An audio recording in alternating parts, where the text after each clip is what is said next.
Continuamos. ¿Cómo estuvo el café? ¿Cómo estuvo el café? Bien, gracias. Bueno, el último bloque terminamos hablando de las personas y de la conexión con nosotros mismos. Ahorita seguimos en un momento aprende, pero vamos a pasar al tema de empresas. Y la pregunta que nos hacemos ¿es posible que una empresa ya formada, una empresa, digamos, de alguna manera convencional o una empresa global responda a los retos del cambio climático y siga siendo rentable? Porque está muy bien nuevos emprendimientos, nuevas ideas, pero ¿y una empresa ya formada es posible que responda a los retos del cambio climático y siga siendo rentable? Para responder estas preguntas vamos a tener una conferencia a continuación y yo quisiera que allá desde los controles me pasen por favor el video porque es sorpresa de quién es esta persona que nos va a acompañar. Adelante, por favor.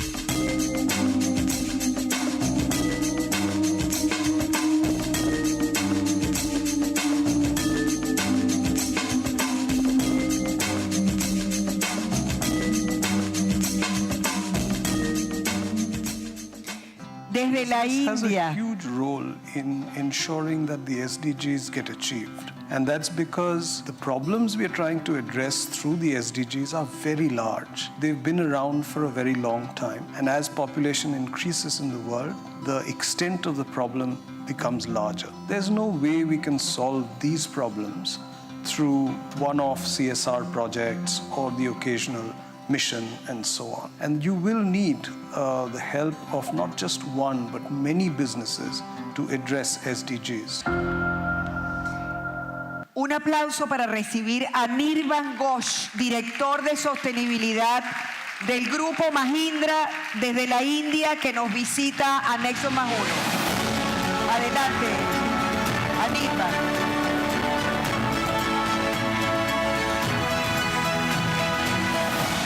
Hola, Anirban. Muchas gracias por acompañarnos desde tan lejos, pero desde tu experiencia estamos muy agradecidos y el escenario es tuyo para que nos llenes de aprendizaje e inspiración. Muchísimas gracias. Adelante.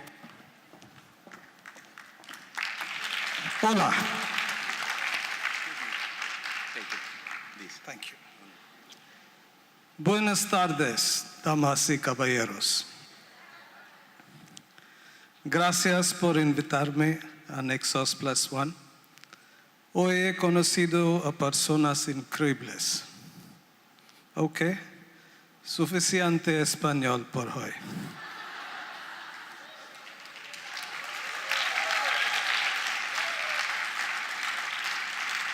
Thank you, Mauricio. Well, since morning, many people have told me that it's a long distance from India to Peru. It probably is. Yesterday, around this time, I fell asleep and I woke up at midnight. So if somewhere in the middle of my speech I fall asleep, you know why. Now, if you're all here in this room, I shouldn't call this a room, this is a lovely place, you probably know that there will be a presentation coming up very soon. And once it does, I will use the clicker. But till then, I have to figure out what to tell you. Right. Have we got it on? No. So, you heard the introduction. You know where we are going to go with this conversation about how corporations deal with this whole concept.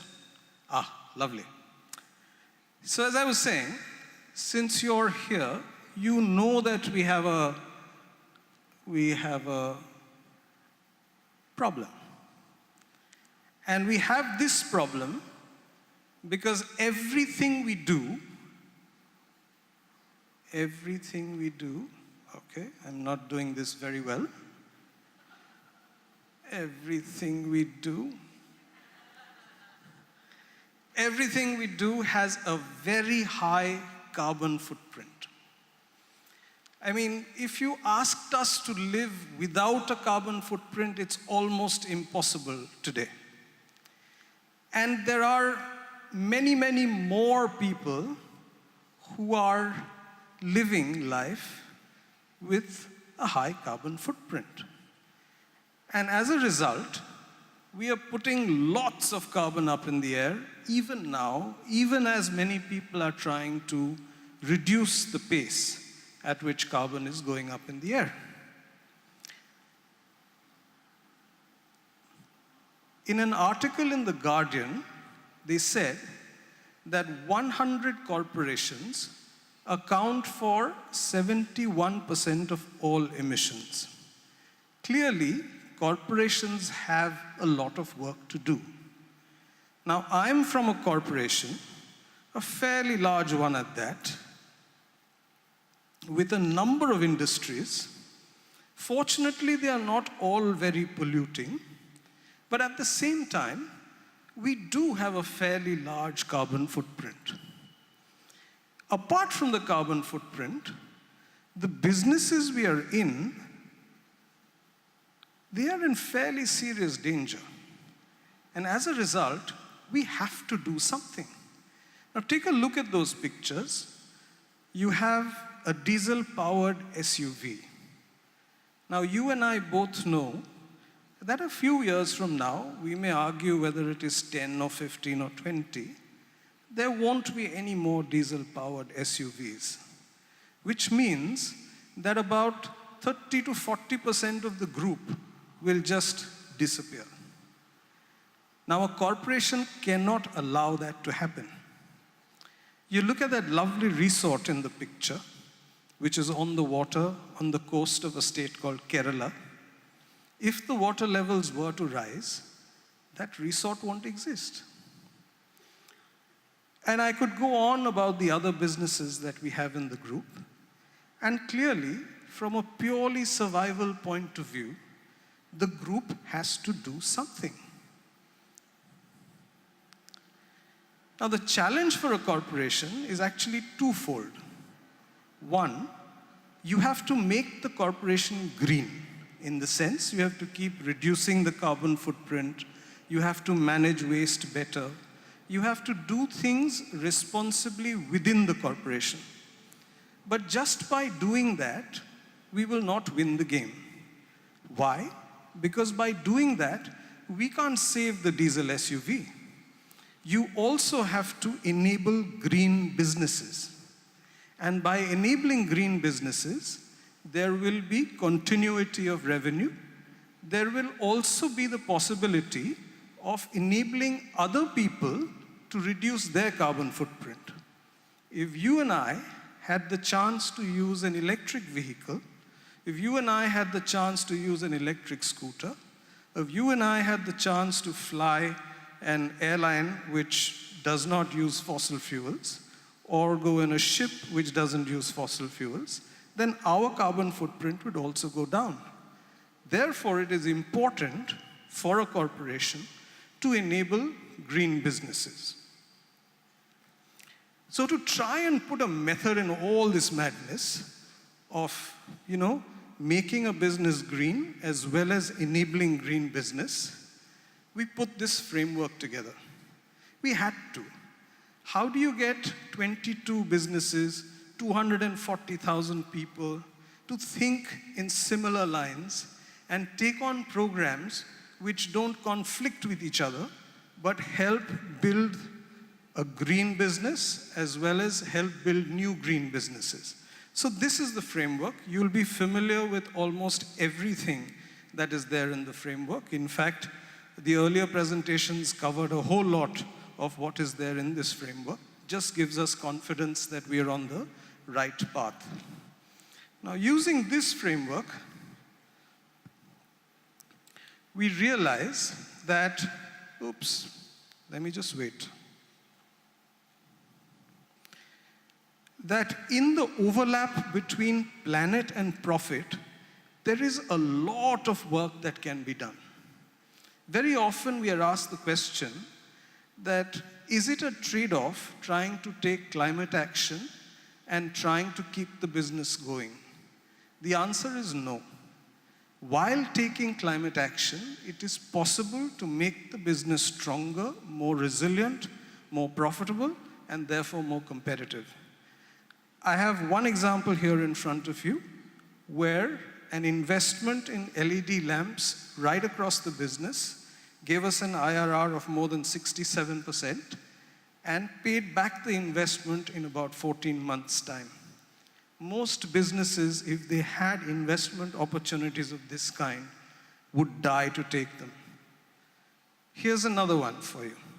This is about wind energy, and here, the money comes back in about 4 years' time. The IRR is about 24%. Depending on what the borrowing rates are in the country, 24% is a very good hurdle rate. And clearly, it's another project which is worth taking up wherever you may be in the world. There are plenty of examples like this which show that in the overlap between profit and planet, it is possible to do work which is sustainable and which makes the business even more sustainable than before.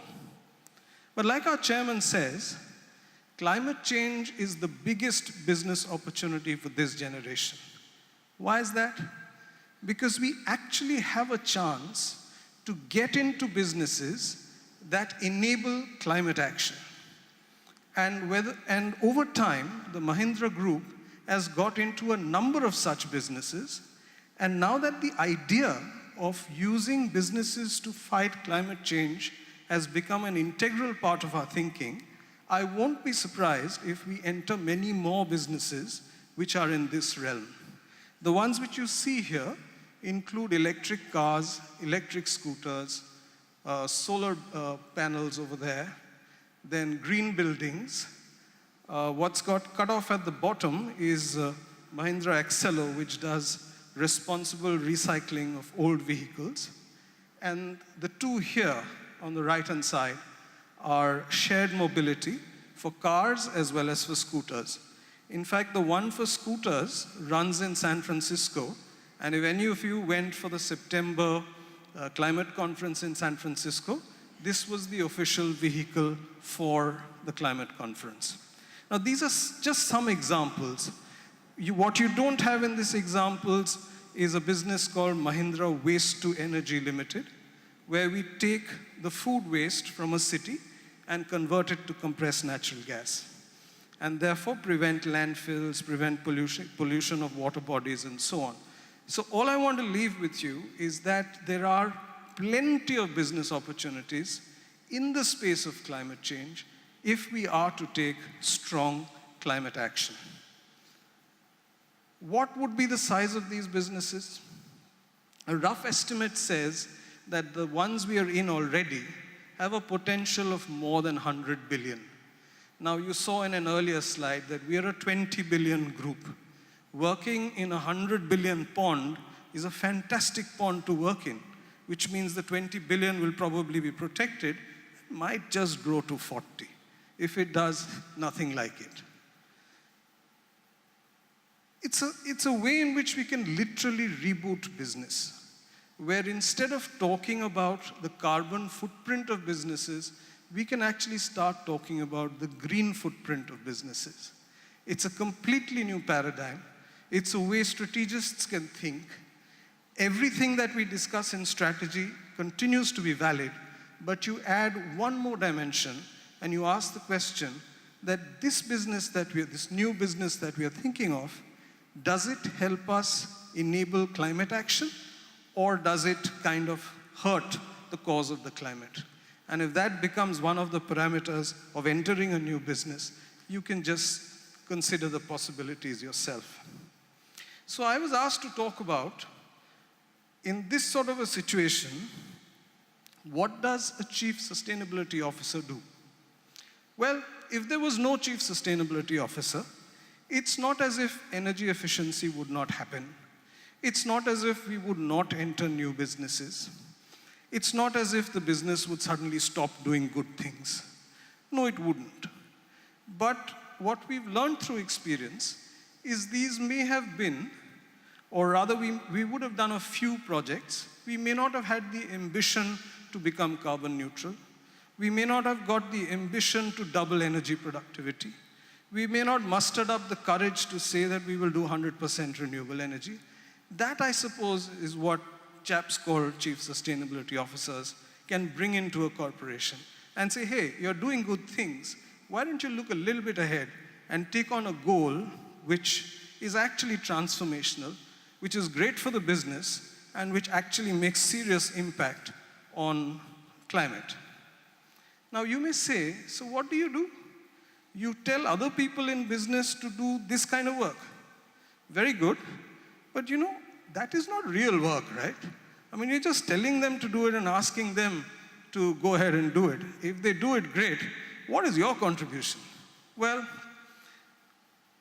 just in case the people in business listen to you, it's not a bad idea. And together, we believe that in the Mahindra Group, we can try and ensure that we will all rise for good.